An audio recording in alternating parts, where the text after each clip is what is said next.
Hello दोस्तों, मेरे channel सिद्ध साबर मंत्र में आपका हार्दिक स्वागत है। और दोस्तों, जो साधना हमारी चल रही है, जो मैं इस वीडियो के द्वारा मैं साधना बता रहा हूँ, वो शिव साधना है और वैदिक मंत्र से बहुत ही सरल साधना है। तो उसके 2 पार्ट में बना चुका हूँ और तीसरा पार्ट में आज मैं बना रहा हूँ कि आगे आपके साथ में क्या होने वाला है, वो सब दिशा निर्देश मैं आपको बताऊँगा। तो उससे पहले मैं आपसे रिक्वेस्ट करूंगा कि जो चैनल पर नए हैं, जो लोग वीडियो को देख रहे हैं, जो नए व्यूवर्स हैं, वो कृपया चैनल को लाइक सब्सक्राइब कर लें और साथ में ही बेल के बटन को भी प्रेस कर दें, ताकि जो भी मैं लेटेस्ट वीडियो डालूं वो उसका नोटिफिकेशन आपको तुरंत मिल जाए और आप उस वीडियो को देख पाएँ। और वीडियो अच्छी लगती है तो उसको लाइक भी ज़रूर कर देना। और दोस्तों, मैं आपसे फिर रिक्वेस्ट करूंगा कि वीडियो को स्किप ना करें, वीडियो को पूरी देखें। अगर वीडियो को आप पूरी देखेंगे तभी आपको सभी जितने भी नियम सिद्धांत मैं बता रहा हूं उनके बारे में आपको ज्ञान हो पाएगा और तभी आपकी साधना संपूर्ण हो पाएगी।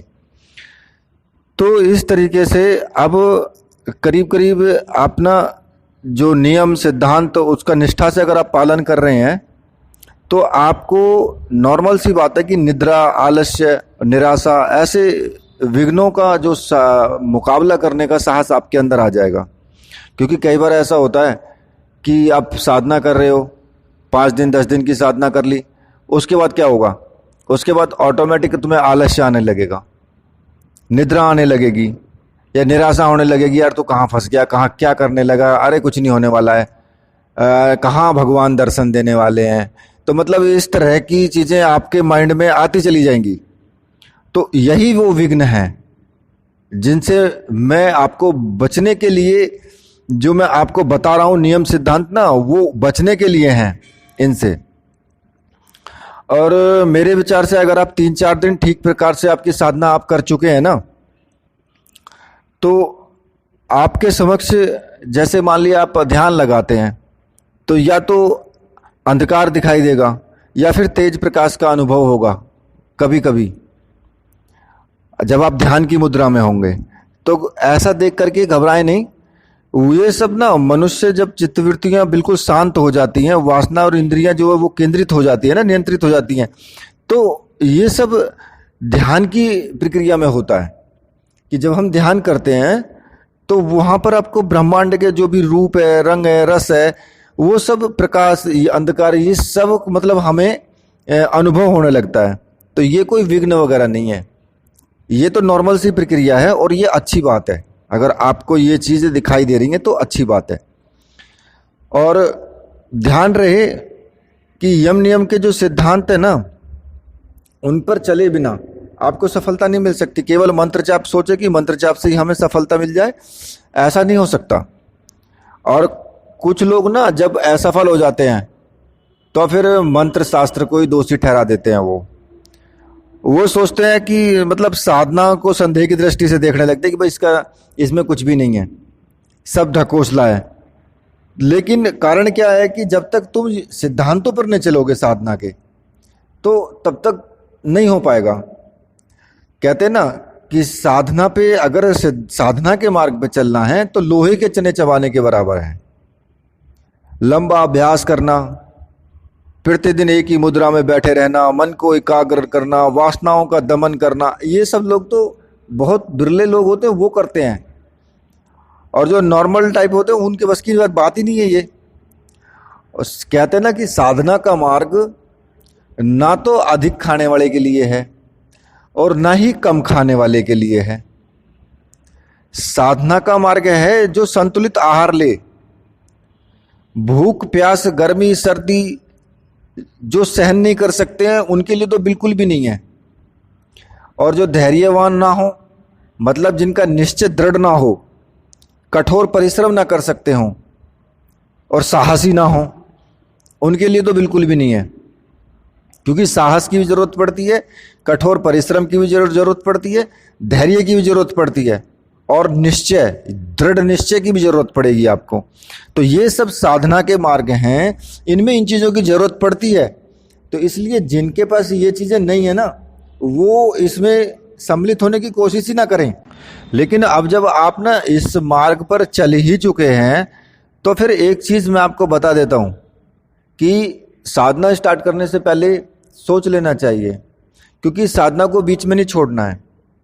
साधना को बीच में छोड़ना अनिष्टकारी होता है। इस मार्ग पर चलने से पहले ही आपको सोच लेना है।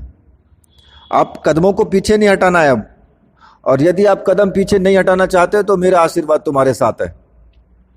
मैं ये समझता हूं कि अगर निष्ठापूर्वक आपके जो है 4-5 दिन व्यतीत हो गए होंगे, अगर आपके 4-5 दिन निकल गए हैं, तो इस समय इस टाइम में आपके पास में कोई विघ्न नहीं आया होगा, सिवाय ऐसा कि जो आलस्य है या फिर निद्रा के, आपको नींद आना है, इस तरह के विघ्नों के अलावा ऐसा कोई दूसरा विघ्न नहीं आया होगा। परंतु यदि आप अभ्यास कर चुके हैं आसन का, तो ये और धारणा ध्यान की जो मतलब सिद्धांत है उसका पूरी तरह से पालन करते हैं, तो ये विघ्न तुम्हारे सामने जो आएंगे ना, वे तुम्हारे सामने आकर के भी तुम्हारा कुछ नहीं बिगाड़ पाएंगे।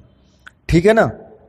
पर फिर भी ये भगवान शिव की ना सात्विक रूप की साधना है, तो इसमें अनिष्ट की आशंका जो है वो कम ही रहती है। परंतु एक चीज मैं फिर भी बता देता हूं कि अगर आप कोई भूल कर बैठे तो फिर साधना अनिष्टकारी भी सिद्ध हो सकती है। मेरा आपसे कहना है कि हर पल सचेत रहें, हर पल। और देखिए मैं एक चीज बताऊं आपको, कुछ लोगों का तो मत ये होता है कि साधना काल में ना कोई परिश्रम वाला कार्य नहीं करना चाहिए। जाप करने के बाद जो है पूरे दिन जो है मानसिक जाप करना चाहिए। ऐसा करना ठीक है, मैं भी मानता हूं लाभदायक है, लेकिन फिर भी मैं इससे सहमत नहीं हूं। अब क्यों नहीं हूं सहमत? क्योंकि साधना का अर्थ ये बिल्कुल भी नहीं है कि आप अपने हाथ पर हाथ धर करके बैठ जाओ और जो आपको बहुत से जो सांसारिक कार्य हैं जो करने के लिए हैं, जैसे कि जीव को अपने जीव, भाई कोई बिजनेस करता है, कोई नौकरी करता है, कोई कुछ करता है, तो मतलब परिवार का निर्वाह है, देख रेख है, तो आप सब अगर इस चीज को छोड़ देंगे ना तो आर्थिक व्यवस्था बिगड़ जाएगी। अब जब आर्थिक व्यवस्था बिगड़ जाएगी तो फिर आप मानसिक रूप से कैसे शांत रह पाओगे? मानसिक रूप से शांत नहीं होगे तो पूरी तरीके से ईमानदारी से जो है यम नियम के सिद्धांत का पालन होगा ही नहीं। तो इसलिए इन सिद्धांतों पे आप नहीं चल सकते हो। तो इसलिए मैं इस पक्ष में नहीं हूं बिल्कुल भी। और फिर भी लेकिन जब हम दिन में ना 2-3 घंटे ही जाप करेंगे तो शेष समय हमारा मानसिक जाप तो स्वयं ही होता रहेगा। मैं इस चीज से बिल्कुल सहमत हूं, लेकिन उससे सहमत नहीं हूं कि आप अपना वर्क ना करें। कोई भी आपका काम है उसे आप, जो आपका दैनिक कार्य है उसे आप करें, उसमें कोई दिक्कत नहीं है। लेकिन जब आपका जाप का समय होगा ना, तो आप जो अपने प्रयोग को उस मंत्र के विषय में और जो भी आपको क्रियाकलाप करने हैं उससे फिर आप उसी तरीके से आप करिए अच्छे से। तो प्रतिदिन की तरह जो है ना आप यही काम स्टार्ट रखें। क्योंकि देखिए मैं बताऊं, बच्चे भी हैं और बच्चे नहीं है किसी के, कोई कुंवारे लोग हैं, तो उनको भाई कुछ तो काम होगा, कहीं पढ़ाई भी है और भी दूसरे काम है, तो वो लोग कर सकते हैं इसमें साथ साथ। तो ऐसी कोई दिक्कत वाली बात नहीं है। और फिर डेली आपको यही करना है कि सबसे पहले पंचोपचार पूजन, उसके बाद ध्यान, अपने चित्त वृत्तियों को जो है एकाग्र करके रखना है, और उसके बाद मंत्र जाप के बाद में थोड़ा विश्राम फिर, और उसके बाद अपने काम में फिर शाम को वही काम करना है आपको। तो मेरे विचार से एक कोई इतना ज़्यादा ऐसा भी काम नहीं है, आप घबराएं नहीं बिल्कुल भी। लेकिन जो आपके अंदर जो प्रकाश है ना, उस प्रकाश की किरणें आपको नजर आएंगी। जो आप ध्यान लगाओगे तो उसमें आपके अंदर के ही प्रकाश की किरणें आपको नजर आएंगी। और फिर अगर 7-8 दिन आप की साधना को चलते हुए हो चुके हैं, तो आप अपने आप को ना बहुत हारा थका सा महसूस करोगे उस समय। लेकिन आप उस समय पे तक क्या सोचोगे कि यार हमने साधना के मार्ग पे चलकर बिल्कुल मतलब ठीक नहीं किया। एक रुचि खत्म होगी आपकी, उत्साह शांत हो जाएगा। और यही नहीं, साधना कक्ष में तुम आलस्य का भी अनुभव करोगे, जम्भाई आएगी। परंतु एक चीज मैं तुम्हें बता देता हूं, ये ऐसे नहीं हो रहा है, ये अकारण किसी तुम्हारे लिए नहीं हो रहा है। मैंने तुम्हें डिस्क्रिप्शन में ना 14 विघ्नों के बारे में मैंने तुम्हें बताया है, नीचे वीडियो है उसमें देख लेना, उसमें मैंने बताया है। मैं उसमें पहले बता चुका हूं तुम्हें कि 14 विघ्न आएंगे, और समझिए कि वो विघ्न जो है ना अब आपके ऊपर आक्रमण कर रहे हैं, वो अब आपके ऊपर आक्रमण कर चुके हैं और वो धीरे धीरे आ रहे हैं अब। तो आप घबराएं नहीं, आक्रमण बढ़ता रहेगा। और एक दिन ऐसा भी आ सकता है कि जब तुम वो कहते ना, वो जो कहानी, वो कथा, एक दोहा है, चित्रार्थ कर दो कि ये रखी तेरी कंठी माला। तो मतलब ऐसा भी कर सकते हो कि भैया ये रखी तेरी माला और हम चले, हमारे बस की नहीं है। तो ये ना, ये विघ्न है, ये आपको हटाएंगे मार्ग से। तो इसलिए मैं आपको कह रहा हूं कि जो मैंने वीडियो नीचे दी है उसको जरूर पढ़ लेना, क्योंकि उसको देख लेना, क्योंकि ये विघ्न आएंगे आपके सामने। तो इसलिए इनसे घबराना नहीं है, इनको पार करना है। तो ये ना उन विघ्नों के कारण ही हो रखा है, जो 14 विघ्न हैं उनके अनुसार ही ये सब आपके ऊपर हमला कर रहे हैं। तो हारिए मत इसको, और मत अपने आप को हारने दीजिए।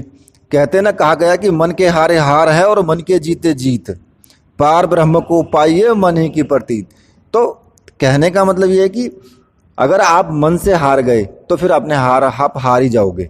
और अगर आप मन में दृढ़ निश्चय है, संकल्प है, मन अगर जीत की तरफ है कि मैं जीतूंगा, तो भाई आपकी जीत होगी, 100% होगी। तो इसमें कोई दिक्कत वाली बात नहीं है।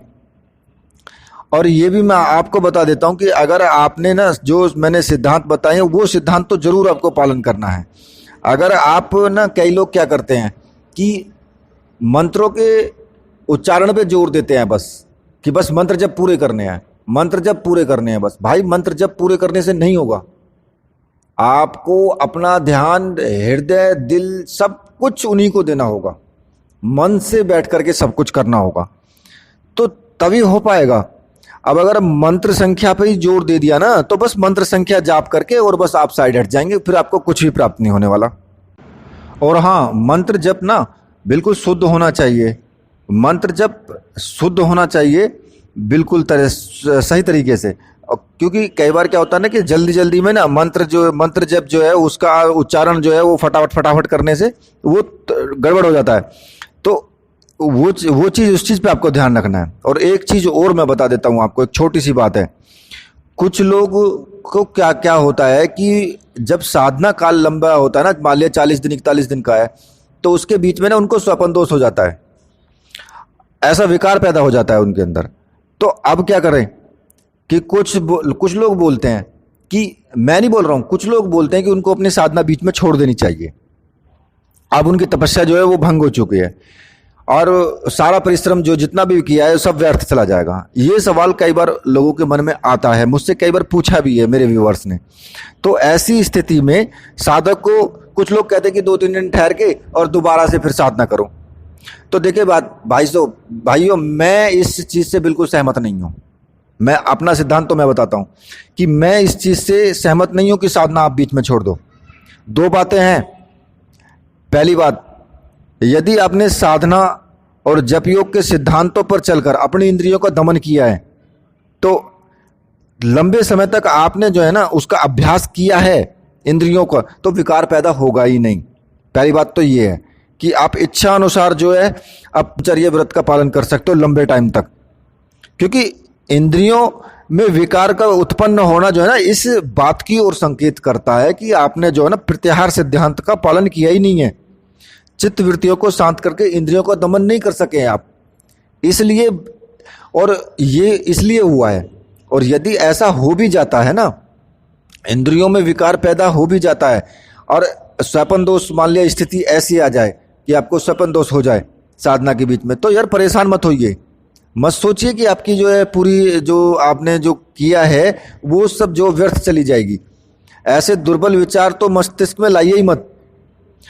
लेकिन एक काम आपको करना है, ऐसा होते ही तुरंत अपने जो जहाँ भी लेटे हैं, खाट पीढ़ी जो भी है, सैया को अपने तुरंत छोड़ दें वहाँ से, और उन वस्त्रों को जो है बदल लें और खुद भी तुरंत स्नान करें और उन वस्त्रों को भी तुरंत बदल लें। और अपनी आत्मा की शांति के लिए जो है, तुम्हें भाई वास्तव में ही कोई भूल हुई है तो आप जो अपने इष्ट देव से प्रार्थना करें, क्षमा करें, क्षमा के लिए उनसे याचना करें। तो और एक चीज़ और, आगे के लिए फिर सावधान रहें। प्रत्याहार के नियम का पालन जरूर करना है, इंद्रियों का दमन जरूर करना है। इसीलिए साधनाओं में स्त्रियों से ज्यादा वार्तालाप नहीं करना चाहिए। ज्यादा वार्तालाप ना करे। अगर स्त्री है तो पुरुष से ज्यादा वार्तालाप ना करे। अगर पुरुष है तो वो स्त्रियों से ज्यादा वार्तालाप ना करे। एकांत इसीलिए कहा गया है कि एकांतवास करे, सच्चाई तो यही है। और अगर आपने जो है कई बार पोस्टर देख लेते हैं लोग, फिल्में देखते हैं, उधर साधना कर रहे हैं, उधर टीवी देख रहे हैं, तो अब होगा क्या यार? टीवी में तो, वो फिल्मों में तो नंगा नाच आता ही है आजकल। बस सीधा सीधा उनका तो यही एक वर्क रह गया है, बस अपना ढूंगे मटकाना है और जंगा दिखानी है और थोड़ा बहुत इधर उधर से करके, और मतलब वो चीज उनको टॉपिक दिखाना है और बस रिझाना है। वो तो काम टीवी का है ही है। तो उस पे ध्यान मत लगाना बिल्कुल भी, वो चीज छोड़ देना। क्योंकि अगर आप उसको देखोगे तो मन में विकार पैदा होगा, 100% होगा। तो इसलिए मैं आपको बोल रहा हूं कि कुछ चीजें ऐसी हैं कि जो तुम्हें करना भी पड़ेगा। तो ये चीजें थोड़ा सा ध्यान में रखें कि उनको ना करें। कहते हैं ना कि एक योद्धा जो बहुत बड़ा योद्धा होता है, वो बहुत बड़े बड़े योद्धाओं को परास्त कर देता है, लेकिन यार वो अपनी इंद्रियों का दमन नहीं कर पाता है। तो मेरे कहने का मतलब ये है कि इंद्रियों का दमन करना कोई हंसी खेल नहीं है। उसमें आपने अगर 50%, 60% भी आपने महारत हासिल कर ली है तो भाई साहब साधना संपूर्ण हो जाएगी, 100% हो जाएगी साधना संपूर्ण। कलयुग है ये, ठीक है, सतयुग नहीं है। तो इसलिए मैं कहता हूं कि जरूर आपको इस चीज का तो अभ्यास करना ही पड़ेगा, नहीं तो फिर नहीं हो पाएगा। और अगर आपके ना करीब करीब 15 दिन अगर आपके गुजर चुके हैं, तो मेरा विचार है कि अब आपके सामने, अभी तक तो आपके सामने कोई बड़ा विघ्न आया नहीं होगा, लेकिन अब वह समय है कि कुछ ऐसे विघ्न आपके सामने आ सकते हैं जो 14 विघ्न मैंने पहले बताए हैं उनसे अलग होंगे। वो अब आपके साधना में निकट हैं कि भाई पास में ही तुम साधना कर रहे हो, किसी सर्प की फुंकार नजर आए एकदम, या फिर माला हाथ से छूट करके गिर जाए, या तुम अपनी जो गर्दन है उसे घुमाकर जो इधर उधर देखने लगते हैं। मतलब होता क्या है कि जब जैसे संभाले सांप की फुंकार आई तो, या फिर कुछ भी मतलब गिरने की आवाज आई, तो क्या करोगे? आंख खोलोगे, इधर उधर देखना चालू कर दोगे। मंत्र जब चल रहा है लेकिन इधर नजर गई, क्योंकि डर गए ना वहां पे। तो ये स्वाभाविक है, लेकिन उसमें आपको घबराना नहीं है बिल्कुल भी। तो कुछ विघ्न ऐसे आएंगे आपके सामने, सिर का चकराना, ऐसे कि कुछ विघ्नों का आना स्वाभाविक है, एकदम से गुस्सा आ जाना, इस तरह के विघ्न। और मतलब कि जो होता क्या ना कि आप कोई भी साधना करेंगे तो कोई भी शक्ति है वो जल्दी से तुम्हारे सामने नहीं आना चाहेगी। तो इसलिए वो कोशिश ये करेगी कि तुम्हारी साधना सफल ही ना हो, टूट जाए बीच में। इसीलिए गुरु का जो स्थान है ना, इसीलिए सर्वोपरि बताया गया है कि उस वक्त में गुरु जो है वो धैर्य देता है, वो सहायता करता है उस वक्त में। तो यहाँ पर साधना जब भी करो, इसलिए ही गुरु का होना आवश्यक है, क्योंकि गुरु दिशा निर्देश भी देता है और उसको संभालता भी है। तो इसलिए, लेकिन आप ना साधना को बीच में अधूरी ना छोड़े बिल्कुल भी, क्योंकि बीच में छोड़ना फिर घातक हो सकता है। तो इसलिए अपने दृढ़ संकल्प के साथ में उसमें लगे रहें। क्योंकि होता क्या है ना कि अगर तुम यार समुद्र के किनारे पे घूमोगे ना तो आपको सिर्फ वो घोंगे हाथ लगेंगे, और अगर समुद्र के बीच में जाकर के कूदोगे तो वहीं मोती मिलेगा। भाई जितने समुद्र के बीच में कूदने में खतरा है, उतनी ही आपको मूल्यवान वस्तु मिलेगी। तो वही चीज है, जितनी आप तपस्या खतरों के साथ खेल करके करोगे, उतने ही आपको सिद्धि बहुत जबरदस्त मिलेगी। तो वही चीज है। तो मेरे विचार से 15-20 दिन आपके गुजर चुके हैं, तो अब आपके सामने ऐसे विघ्नों का आना शुरू हो जाएगा। अब मैं यहीं पे, क्योंकि वीडियो लंबी हो जाएगी, अब मैं यहीं पे इस वीडियो को समाप्त कर रहा हूं। आगे की वीडियो 2 वीडियो में और आपका 2 या 3 वीडियो में आपकी पूरी साधना संपूर्ण मैं आपको धीरे धीरे मैं आपको बताता रहूंगा क्या क्या आपके साथ हो सकता है, विघ्नों के बारे में भी। तो कृपया वीडियो को पूरी देखें, और जिन भाइयों को वीडियो अच्छी लगी है वो वीडियो को लाइक और शेयर भी कर दें। और जिन्होंने चैनल को सब्सक्राइब नहीं किया है वो चैनल को सब्सक्राइब कर लें और साथ में बेल के बटन को भी प्रेस कर दें। तो बोलिए मेरे साथ में, जय हो वीर बजरंगबली हनुमान जी महाराज की जय।